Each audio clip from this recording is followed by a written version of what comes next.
Yeah, sure. Let's do few verification based questions. Let's do this one by one questions from you. Okay, ma'am.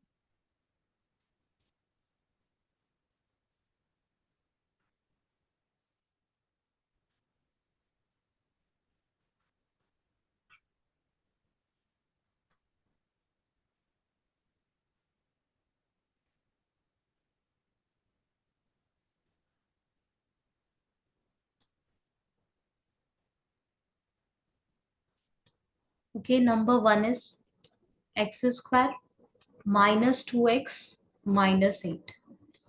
हमें सबसे पहले zeros find करना होगा by ourselves. Okay, so zero of this polynomial will be x square minus 2x minus 8 is equals to 0. Right, Sarah? Yes, ma'am.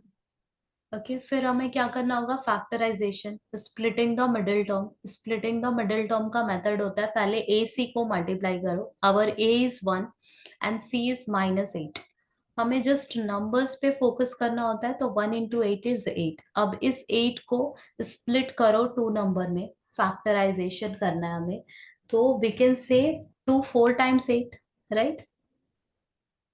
Yes, ma'am. And 2 and 4 मिलके हमें 2, okay, ये दोनों number मिलके हमें 2 देगा after subtraction. So we identified कि हमारा एक नंबर 2x होगा, दूसरा नंबर 4x होगा। कैसे पता चला हमें? क्योंकि 2 4 टाइम्स 8 होता है। आ रहा है समझ में सारा? Yes, ma'am. कि मैं सारे स्टेप्स लिख के दिखाऊं? That's fine. Getting it? Yes, ma'am. Okay, अब हमें -2x चाहिए, तो क्या हमें समझ में आ रहा है कि हम -4x प्लस 2x लेंगे, right? Yes, ma'am. Okay, -8 is equals to 0। हमें फैक्टराइजेशन करना है, कॉमन फैक्टर हम लेंगे फर्स्ट टू नंबर्स में से, फर्स्ट टू टर्म्स से हमें x कॉमन मिलेगा and the remaining is x+2। Next two terms से क्या कॉमन है सारा? Two. Yes, Two. 2। 2 के कौन सा ऐसा टेबल है जिसमें 4 भी आता है और 8 भी? 2 के टेबल में 4 आता है और 8 भी आता है। 4 के टेबल में भी 4 आता है और 8 भी आता है। और कोई ऐसा टेबल है? नहीं। इन दोनों 2 एंड 4, हमें दो टेबल मिला है, बट हम लार्जर नंबर का जो टेबल होगा वो चूज करेंगे। तो 4 का टेबल एक ऐसा है जिसमें 4 भी आता है और 8 भी आता है। आ रहा है समझ में सारा? हम लार्जर नंबर वाला टेबल चूज करते हैं। आ रहा है समझ में? Yes, ma'am. ओके, हम क्या कॉमन लेंगे? -4। ओके, हमें क्या मिलेगा ब्रैकेट में? 4 1 टाइम्स 4। 4 का टेबल हम पढ़ रहे हैं। 4 1 times 4 1x। 4 2 times 8 2। Minus sign हमने ले लिया है तो +2। 1x और x एक ही बात है, तो इसे हम बस x भी लिख सकते हैं। आ रहा है समझ में? Yes, ma'am. हमेशा जब भी हमें कॉमन फैक्टर लेना होता है, हम टेबल पढ़ते हैं कि कौन सा ऐसा टेबल है जिसमें ये नंबर और ये नंबर दोनों नंबर दिखेगा। ऐसे अगर 3 4 टेबल्स हैं, तो हम सबसे हायर नंबर वाला जो टेबल होता है वो यूज करते हैं कॉमन फैक्टर। वो हायर नंबर वाला टेबल, उस नंबर को कॉमन फैक्टर लेते हैं। जैसे कि 2 के टेबल में भी 4 और 8 आ रहा था, और 4 के टेबल में भी 4 और 8 आ रहा था, तो हम 4 का टेबल मतलब 4 कॉमन लिया हमने। ओके, जैसे ही हमें दिखता है कि ये दोनों ब्रैकेट एग्जैक्टली सेम, साइन भी सेम, सब कुछ सेम है, तब हम अश्योर करते हैं कि हाँ, हम राइट ट्रैक पे हैं। हमने जितना भी स्टेप्स अभी तक परफॉर्म किया है वो सारा राइट है। अगर ये दोनों ब्रैकेट सेम है तो।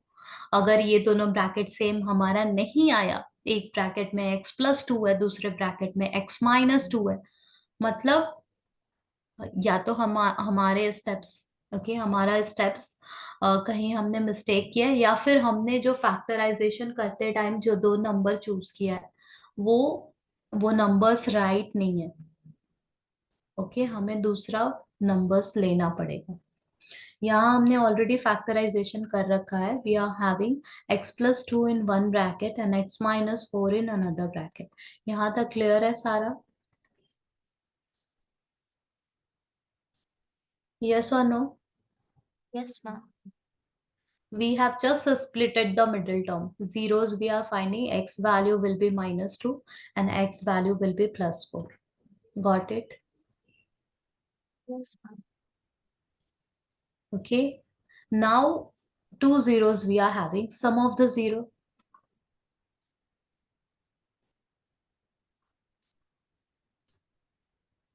will be, we will be adding these two numbers, that is -2 +4. Answer will be just 2. Product of the zeros. तो मुझे ये लग रहा है that you always struggle while doing splitting the middle term, right? Yes, ma'am. Right? Yes, ma'am. Okay. Splitting the middle term, अगर यहाँ confusion है तो फिर ये क्वेश्चन सॉल्व नहीं हो पाएगा सारा. क्योंकि इसके बाद तो हमें कुछ करना ही नहीं है, बस इन दोनों जीरोस को ऐड करना है, इन दोनों जीरोस को मल्टीप्लाई करना है और चेक करना है कि जो ऐड एंड मल्टीप्लाई करके हम ऐसे मैनुअली फाइंड कर रहे हैं और जो फॉर्मूला हमें सम ऑफ द जीरो देगा, that is alpha plus beta is -b/a, that is -(-2/1). Okay, that is just two. हमारा पहले सम और अभी वाला सम जो फॉर्मूला की हेल्प से हमने निकाला, ये दोनों सेम है. And product of the zero formula क्या है? c/a, that is -8/1, that is just -8. हम देख सकते हैं कि हमारा सम यहाँ पे और हमारा सम यहाँ पे सेम है. हमारा प्रोडक्ट यहाँ पे और हमारा प्रोडक्ट यहाँ पे सेम है. यही तो हमें वेरीफाई करना होता है कि जो हमें फॉर्मूला वैल्यू दे रहा है वो हमें वैल्यू, ओके, हमें सेम वैल्यू मिल रहा है या नहीं जब हम खुद से जीरो निकाल के ऐड कर रहे हैं. अगर तुम्हें स्प्लिटिंग द मिडिल टर्म में कंफ्यूजन होता है तो अभी के लिए हम स्प्लिटिंग द मिडिल टर्म पहले डिस्कस कर लेते हैं. Then automatically you will be able to do all this questions by yourself.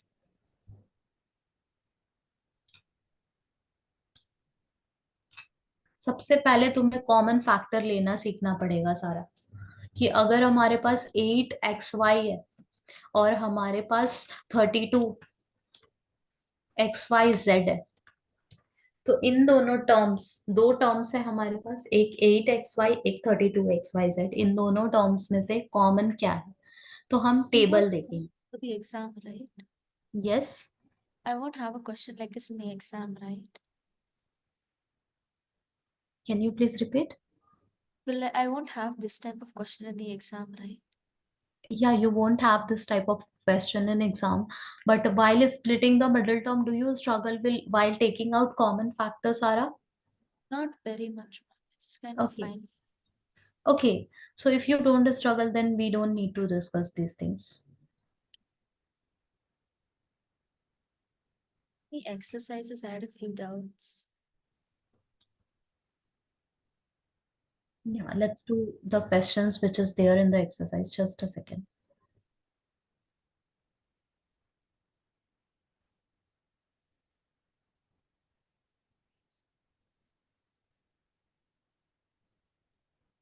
So number one is clear to you, right?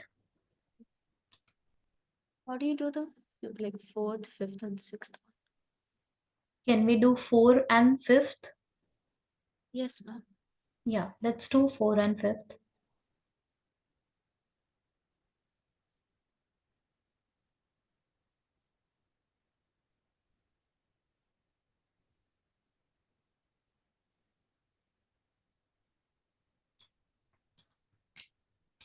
Number four, we are having 4u square plus 8u. Okay, just now you said that this type of question, the question which I had taken is not there in your syllabus. So here, while finding the zero, Sarah, we just need to do factorization. Will you be able to factorize this 4u square plus 8u?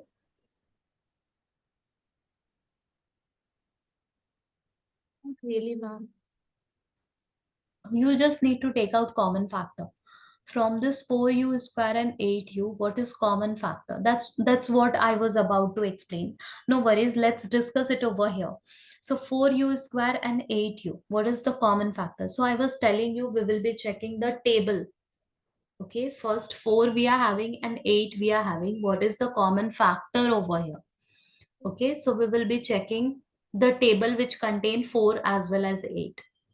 Okay, either you can do this way or you can go in rough space, because tomorrow only you are having your test. So let me give you the method which will help you tomorrow, and after that you can practice the direct method which I was teaching you. So 8 means 2 into 2 into 2. Can you see 2 is common and one more 2 is common? That means 4 is common. Can you see? Yes, ma'am. Okay, 4 is common. Okay, u square is there and u is there, so first one is having u into u, next one is having just u, so only u is common. Can we say, if you are having the first term u and next term only u, so can we say only u is common? Yes or no? Yes, ma'am. Okay, so 4u is common. Now what is remaining? In the first term 4 we have taken out, we have taken out, only u is left. In the next term 8u is there. Okay, so you can check your rough space. If you have taken out the common factor from 8, can you see a single 2 is left over there?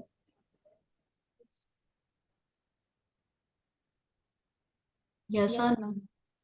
Yes, ma'am. We will say a single 2 is there. For tomorrow, you can use this rough space.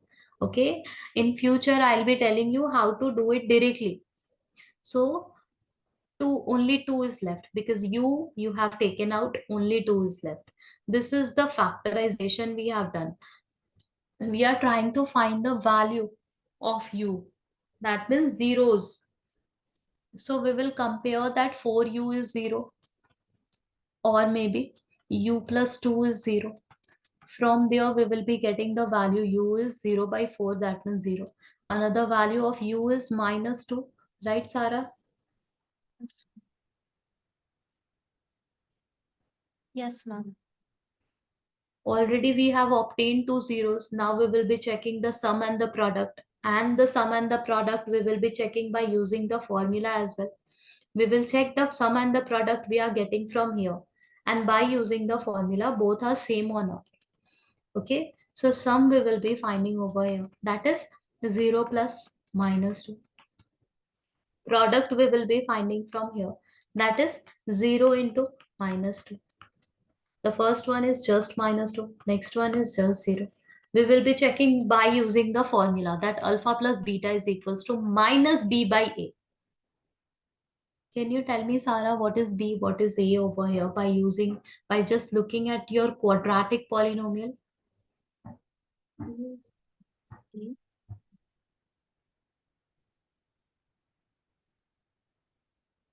Is B8? B is 8 and a is 4. Okay, we are getting 2. Minus b by a is the formula, so minus 8 must be there. Minus 2 is the answer. Getting it? Yes, ma'am. Alpha into beta is c by a. What is c? 0. Yes, 0 by 4 will be just 0, and you can clearly see our sum and the product over there and sum and the product over here are same. Hence, we are done with the verification. Is it clear? Yes, ma'am. Can you explain about the C again? Which one? C. I didn't understand how you got the value for C C. to factorize it. I didn't understand the factorization. Factorization means we have to take out the common factor. Factorisation करने का बहुत सारा तरीका है. The first way is, if you are having 2x plus 5xy, तो तुम्हें इसे अगर फैक्टराइज करना है, जैसे कि अगर 6 है, 6 को फैक्टराइज करना है, तो हम कैसे 2 into 3 ऐसे लिख सकते हैं, इसे हम फैक्टराइजेशन कहते हैं. सिमिलरली अगर हमारे पास 2x + 5xy है, तो यहाँ से अगर ये एक एक्सप्रेशन है हमारे पास, 2x + 5xy एक एक्सप्रेशन है हमारे पास। यहाँ से जैसे ही हमने x को कॉमन लिया और इसे ऐसे इस फॉर्मेट में लिखा, तो हम समथिंग इनटू समथिंग वाले फॉर्मेट में इसे लिख चुके हैं। एक एक्सप्रेशन हमें दिया हुआ था और उसे हमने समथिंग मल्टीप्लाइड विथ समथिंग के फॉर्मेट में लिख दिया। इसी इसी को हम फैक्टराइजेशन कहते हैं मैथ्स में। आ रहा है समझ में?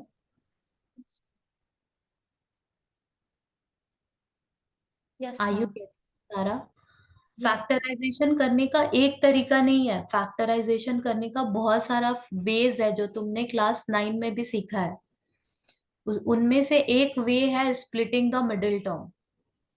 ओके, बट ऑलवेज हर बार हम स्प्लिटिंग द मिडिल टर्म ही नहीं फॉलो करेंगे। ओके, अगर हमें दिखेगा कि कोई नंबर कॉमन है या फिर जस्ट एक्स कॉमन है, तो हम बस स्ट्रेट फॉरवर्ड वे भी फॉलो कर सकते हैं। जैसे जैसे अगर हमें दिखेगा कि हमारा एक पॉलिनोमियल हमें दिया हुआ है, दैट इज x² - 36, और हमें इससे फैक्टराइज करना है, तो क्लास 9 वाले मेथड से हम इसे लिख सकते हैं x² - 6²। That means x + 6 in one bracket, x - 6 in another bracket। आ रहा है फॉर्मूला याद सारा? Yes, ma'am. तो हमने क्या किया, हमने फैक्टराइजेशन किया, लेकिन हमने एक क्या यूज किया, आइडेंटिटी यूज कर लिया फैक्टराइजेशन करने के लिए। तो फैक्टराइजेशन का मतलब ही होता है समथिंग इनटू समथिंग। इस फॉर्मेट में हमें दिखाना है। अब उस फॉर्मेट तक आने के लिए बहुत सारे तरीके हैं और हमें खुद ही आइडेंटिफाई करना पड़ता है कि कौन सा वे यहाँ पे वर्कआउट करेगा। वो सब तुमने क्लास 8 और 9 में पढ़ा है। ओके, तो अगर हमारे पास क्वाड्रेटिक पॉलिनोमियल है, जैसे कि क्वेश्चन नंबर 1, 2, 3, ओके एंड 6 है, तो यहाँ splitting the middle term workout करेगा। अगर हमारे पास क्वेश्चन नंबर 4 है, तो फैक्टराइजेशन का मतलब है, सबसे इजीएस्ट वे होता है फैक्टराइजेशन का कि इन दोनों में से कुछ कॉमन ले लो और बस हो गया फैक्टराइजेशन। ये सबसे आसान तरीका है फैक्टराइजेशन का। फैक्टराइजेशन यहीं से शुरू होता है। ये लेवल 1 क्वेश्चन है फैक्टराइजेशन का। तो हम क्लियरली देख पा रहे हैं 4u² 8u, इन दोनों में कॉमन क्या है, 4u। बचा क्या, u + 2, और हो गया हमारा फैक्टराइजेशन। आ रहा है समझ में? Yes, ma'am. But what will the others value be? अगर If हमारे पास t² - 15 है, Miss, if one of the thing is u + 2, what will the other one be? What you said? If one of the zeros is u + 2, what will be the other one? One of the zero is, okay, you are getting 4u in bracket u + 2. Okay, the method says that first bracket 0 or the second bracket 0. Here you are having only the first bracket, just the one of the bracket, that from there you are getting u value -2, but the other bracket is not there। but whatever term is there, जो भी तुम्हारे पास term है उसे भी दिखा दो कि वो भी 0 है, और यहाँ से क्या मिलेगा, u = 0/4। दैट मीन्स u = 0, ऐसे दिखाएंगे हम। Oh, okay. Got it. आ रहा है समझ में? Yes, ma'am. ओके, जरूरी नहीं है कि सारे टर्म ब्रैकेट में ही होने चाहिए। अगर बिना ब्रैकेट के भी हमारा, ब्रैकेट के बाहर बिना, ओके ऐसे यू है, तो हम उसे भी 0 से कंपेयर कर सकते हैं। तो एक एक वैल्यू हमारा 0 निकल के आया, दूसरा वैल्यू हमारा -2 निकल के आया। Got it? Yes, ma'am. ये बहुत इजी वाला क्वेश्चन है फैक्टराइजेशन का। स्प्लिटिंग द मिडिल टर्म तो क्लास 9 में हम बाद में सिखाते हैं। पहले तो हम यही सिखाते हैं कि पहले जस्ट हमें कॉमन लेना होता है। दो दो टर्म्स हमारे पास है, उन दोनों में से हमें कॉमन लेना होता है, या फिर 4 टर्म्स हमारे पास है, उन चारों में से दो दो को एक साथ रख के कॉमन लेना होता है। ओके, ये सबसे आसान तरीका है फैक्टराइजेशन करने का। एक नेक्स्ट हमारा क्वेश्चन है t² - 15। सबसे पहले हमें यहाँ पे 0 निकालना होगा। 0 निकालने के लिए हमें फैक्टराइजेशन करना होगा। ओके, = 0 तो हमने लिख लिया, बट हमें क्या करना होगा, यहाँ पे फैक्टराइजेशन करना होगा। तो हम इसे √15 को हम इस 15 को √15 का होल स्क्वायर लिख सकते हैं। राइट सारा?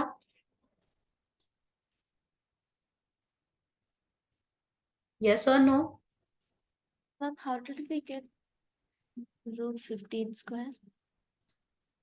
Do you know root 2 square will be what? 2.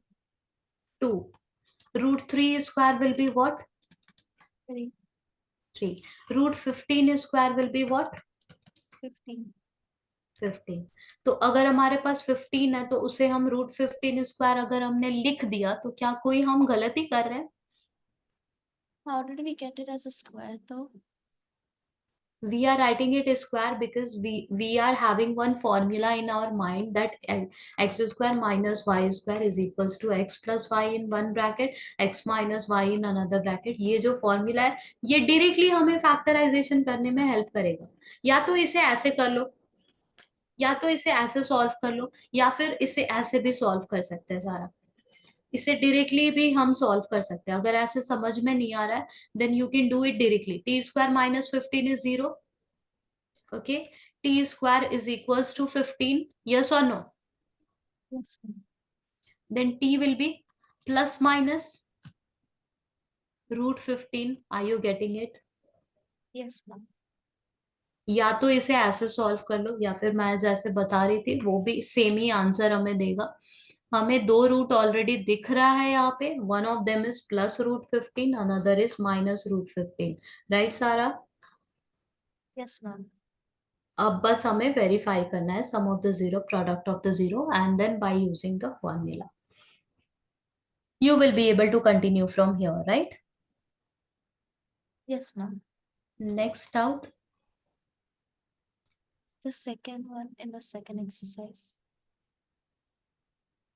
Yeah, second exercise. Which one? Most of them, ma'am, like the second and third one. This type of question, find the quadratic polynomial, each of the given number, sum and product of is zero respectively. Yes, ma'am. यहाँ पे हमें एक, हमारे पास एक formula है कि जब भी हमें एक पॉलिनोमियल बनाना है पर हमें सम ऑफ द जीरो अगर दिया हुआ है 1/4 and product of the zero हमें दिया हुआ है, क्वेश्चन को ध्यान से अगर हम रीड करें तो हमें समझ में आएगा हमें क्या करना है. क्वाड्रेटिक पॉलिनोमियल क्रिएट करना है with the given numbers as sum and product. तो ये जो 1/4 है ये क्या है? सम है. ओके, जीरोस का सम है. और ये जो -1 है ये क्या है? प्रोडक्ट है. ओके. हमारा सम क्या है? 1/4 एंड प्रोडक्ट क्या है? -1. हमें इन दोनों को यूज करके एक पॉलिनोमियल क्रिएट करना है. पॉलिनोमियल क्रिएट करने के लिए मैथमेटिशियंस ने हमें डायरेक्ट फॉर्मूला दे दिया है कि ये लो फॉर्मूला, और हर बार अपने सम एंड प्रोडक्ट को इस फॉर्मूले में पुट कर दो, तुम्हें तुम्हारा पॉलिनोमियल मिल जाएगा. ये फॉर्मूला है सारा, इसे याद करना पड़ेगा. क्या होता है formula? X square minus sum of the zero into x plus product of the zero. अब अगर हमें फर्स्ट वाले क्वेश्चन के लिए पॉलिनोमियल क्रिएट करना है तो हम इस फॉर्मूले में पुट कर देंगे एक्स स्क्वायर माइनस सम हमारा क्या है? 1/4 एक्स प्लस प्रोडक्ट हमारा क्या है? -1. And we are having the polynomial. इसे हम थोड़ा और सिंप्लीफाई कर सकते हैं. हम 4 को एलसीएम ले सकते हैं. हमारा न्यूमरेटर होगा 4x² minus x minus 1 -4. Getting it सारा? Yes, ma'am. ओके. हर बार बस हमें क्या करना है? फॉर्मूला यूज करना है. ये जो डेनोमिनेटर में 4 है इसे हम ऐसे भी लिख सकते हैं 1/4 in bracket 4x² minus x minus 4. Got it? Yes, ma'am. Next. अब हमें सम क्या दिया गया है? √2 एंड 1/3. इन दोनों सम एंड प्रोडक्ट को यूज करके हमें क्या बनाना है? पॉलिनोमियल. फिर से हम इसी फॉर्मूले में पुट कर देंगे. ओके. हमारा सम क्या है? √2 एंड प्रोडक्ट क्या है? 1/3. तो बन गया हमारा पॉलिनोमियल. ओके. इस 3 को हम एलसीएम ले सकते हैं. We will be having 3x square. We will be having 3 √2 x plus 1. Okay, we can write this denominators 3 as a 1/3 outside. We will be having 3x square minus 3 √2 x plus 1. Getting it, Sarah? Yes, ma'am. हर बार जो भी हमें सम and product दिया है इस फॉर्मूले में हमें put करके थोड़ा सा सिंप्लीफिकेशन, ओके, हम परफॉर्म करेंगे खुद से। 0 एंड √5 हमें दिया है, सम हमारा क्या है 0, √5 हमारा क्या है प्रोडक्ट। हमारा पॉलिनोमियल बन चुका है।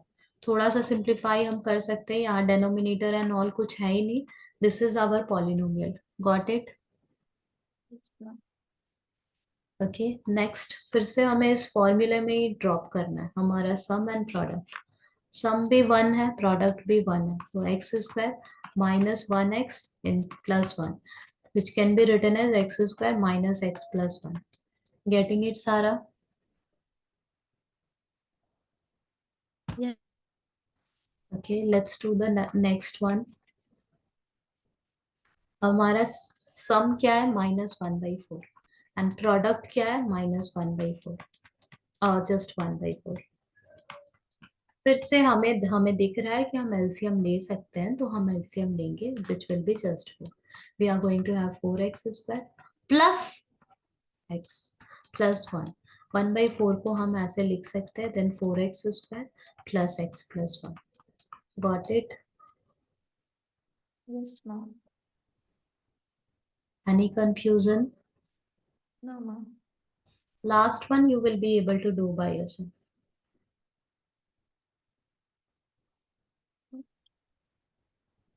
Ma'am, will it be yes, x square minus 4x plus 1? Can you please repeat? X square minus 4x plus 1. xy minus 4x plus 1, yeah, it is. Okay. कि हमें हमारे पास डायरेक्ट फॉर्मूला है, बस हमें उसमें ड्रॉप करते जाना है जो सम एंड प्रोडक्ट दिया है। और अगर सम एंड प्रोडक्ट नहीं दिया है, अगर क्वेश्चन में सम एंड प्रोडक्ट नहीं दिया है, बोला जा रहा है कि एक 0, ओके, 1 0 इज 2, अनदर 0 इज 3, और अब बताओ पॉलिनोमियल क्या होगा, तो फिर से हम फॉर्मूला लिखेंगे x² minus sum of the 0 into x plus product of the 0। x² minus sum, हमारा हम खुद से सम फाइंड करेंगे, 3 + 2 = 5, प्रोडक्ट 3 × 2 = 6। बन गया हमारा पॉलिनोमियल। आ रहा है समझ में? Yes, ma'am. तो डायरेक्टली हमें सम दिया है, अच्छी बात है। अगर डायरेक्टली हमें सम नहीं दिया है, हमें जीरोस दे दिया गया है, तो हम सम फाइंड कर सकते हैं दोनों को ऐड करके, right? Yes, ma'am. Next doubt?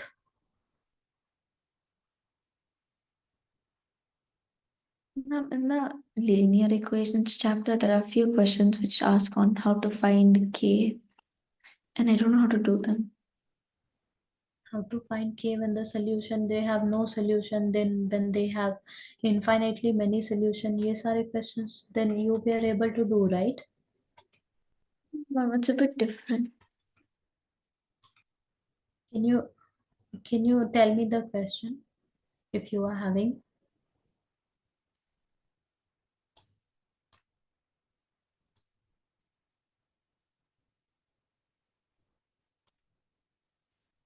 ये सारा?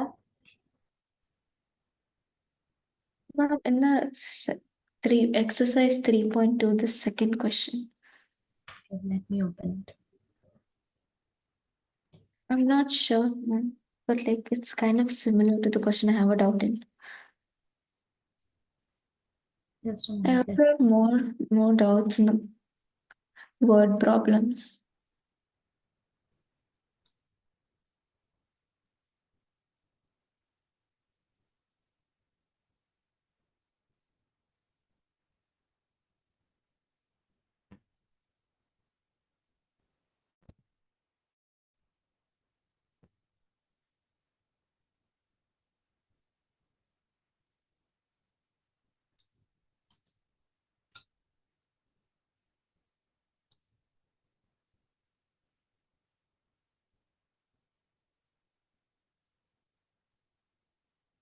3.1 question 1, question 2, question 3, ये सारे questions you will be able to do सारा। ओके, इनमें हमें के Yes, ma'am. I have more doubts on exercise 3.2.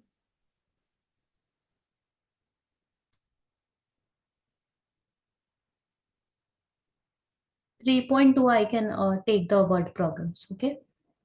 Okay, ma'am.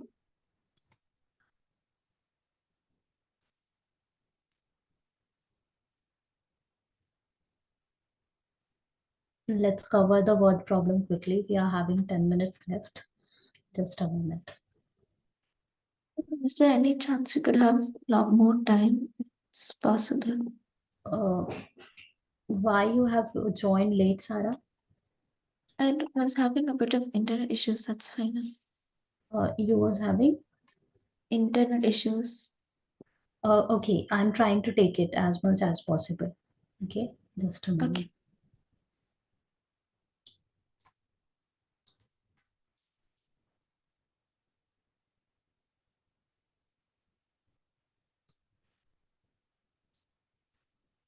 Okay. The next, the next question, the difference between two number is 26.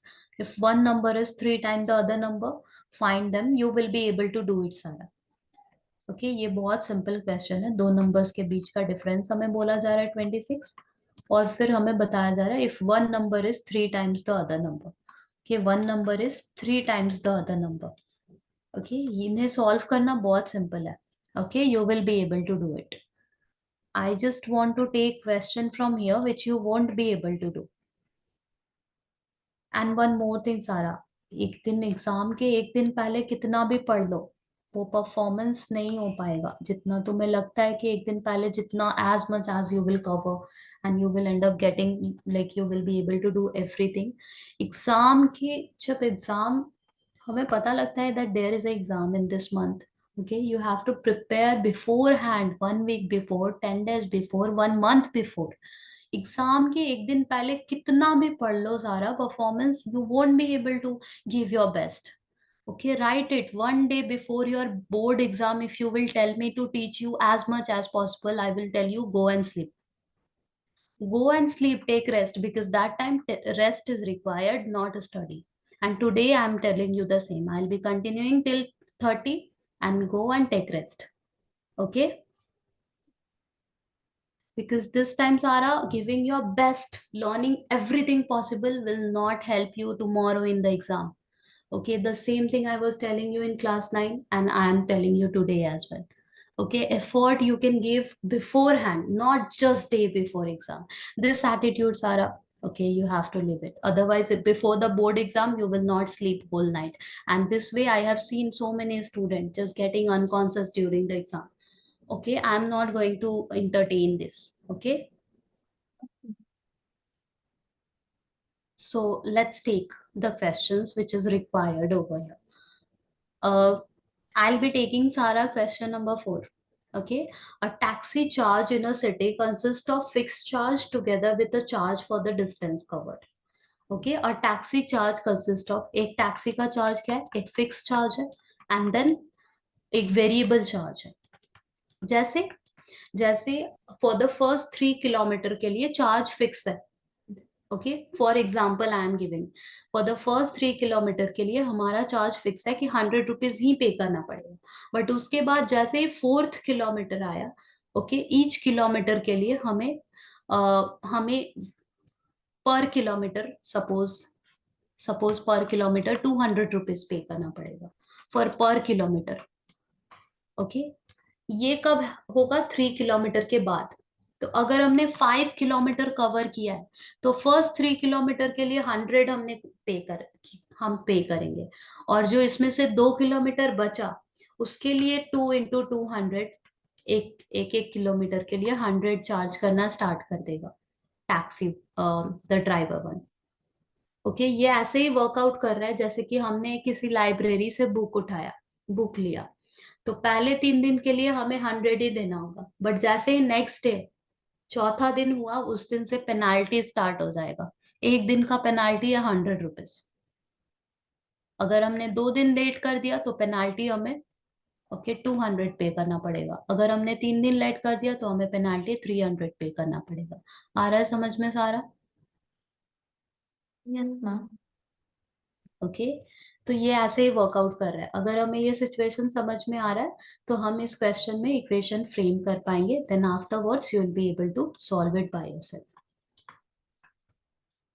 So we are having the taxi charges in a city consist of fixed charge together with charge for the distance covered. For a distance of 10 kilometer, the charge paid is 105. Okay 10 kilometre के लिए कितना charge पे किया person ने? 105 rupees. Okay and for a distance of 15 kilometre, जब person ने 15 kilometre cover किया तो चार्ज कितना पे किया? 155। What are the fix charge and the charge per kilometre? Okay हमें, अगर हमने अज्यूम किया कि चलो मान लिया फिक्स चार्ज एक्स है, ओके फिक्स चार्ज एक्स है, ओके 10 किलोमीटर के लिए वेरिएबल चार्ज हमारा 10 इंटू, और वेरिएबल चार्ज क्या है? वाई है। हमने सबसे पहले अज्यूम कर लिया कि चलो माना कि फिक्स चार्ज हमारा एक्स है एंड वेरिएबल चार्ज हमारा वाई है। ओके और यहाँ पे ऐसा नहीं है कि पहला 3 किलोमीटर के लिए फिक्स चार्ज लग रहा है। यहाँ पे ऐसा नहीं है, फिक्स चार्ज हमें देना ही है, फिक्स चार्ज हमें देना ही है।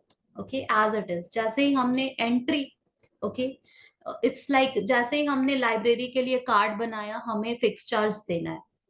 अब हम 1 दिन के लिए रख रहे हैं तो 1 दिन का पैसा पे करेंगे, 2 दिन के लिए रख रहे हैं तो 2 दिन का पैसा पे करेंगे, 3 दिन का के लिए बुक रख रहे हैं तो 3 डेज का पे करेंगे। ऐसा है, फिक्स चार्ज तो हमें देना ही है, फिर हमें जितना भी डेज हम बुक्स को रख रहे हैं उतने दिन का पैसा देना है। ये ऐसा क्वेश्चन है।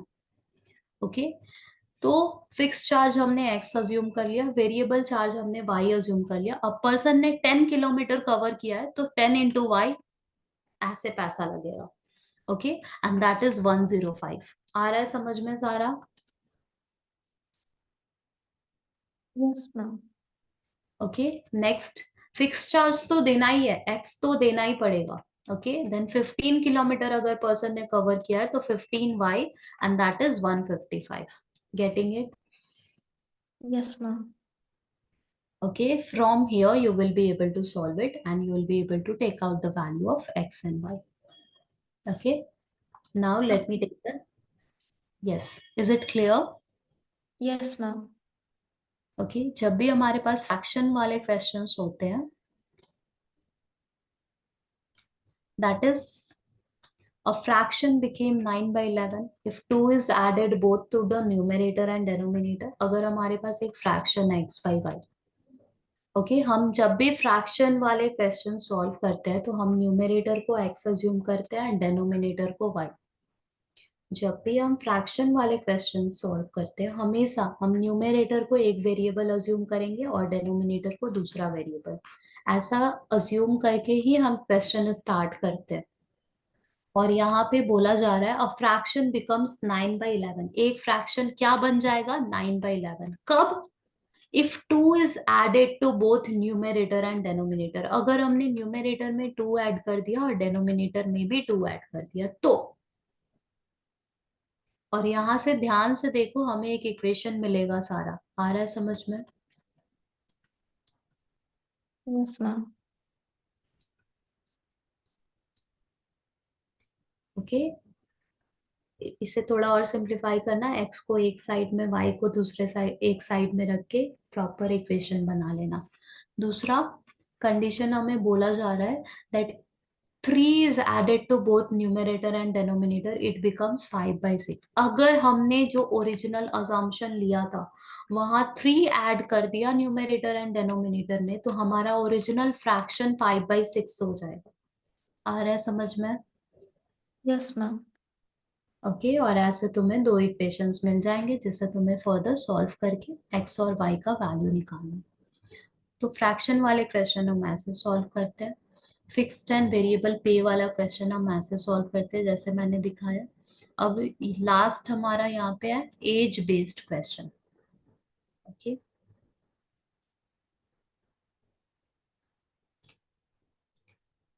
5 years hence the age of Jacob will be 3 times the age of his son।